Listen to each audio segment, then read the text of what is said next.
کسی انسان کے ساتھ آپ کا روح کا کنیکشن ہے، اس کی 5 نشانیاں ہوتی ہیں۔ سب سے پہلے تو یہ کہ آپ کو 7 دن 7 منٹ لگتے ہیں اور 7 گھنٹے 1 پل۔ نمبر 2، ایموشنل ٹیلی پیتھی کا استعمال ہو رہا ہوتا ہے، یعنی جب دوسرا انسان آپ کو یاد کر رہا ہوتا ہے یا پھر وہ کسی مشکل میں ہوتا ہے تو آپ کو پتہ چل جاتا ہے اور آپ اسی ٹائم پہ اس کو میسج یا کال کرتے ہیں اور دوسرا حیران ہو جاتا ہے۔ وہ کہتا ہے کہ تمہیں کیسے پتہ چلا؟ وہ اس لیے کیونکہ آپ کا اس کے ساتھ سول کا کنیکشن ہوتا ہے۔ نمبر 3، ورڈز کے ذریعے کمیونیکیشن نہیں ہو رہی ہوتی، آپ کو پتہ چل جاتا ہے کہ دوسرا انسان کیا سوچ رہا ہے، وہ آپ کے پاس بیٹھا ہے، اس کی پریزنس ہی آپ کے لیے میننگ رکھتی ہے۔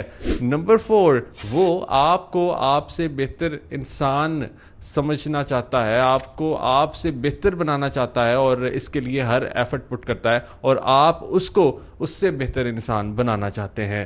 نمبر 5، اگر وہ آپ کا دل دکھاتا ہے تو وہ آپ پر بلیم نہیں کرتا، اس کو اس بات کا اندازہ ہو جاتا ہے کہ اس میں اس کی غلطی ہے اور وہ صرف اپنی ایگو کو بوسٹ نہیں کرتا چلا جا رہا ہوتا ہے، وہ آپ سے معافی مانگ لیتا ہے کیونکہ اس کے لیے آپ ہی اس کا سب کچھ ہوتے ہو۔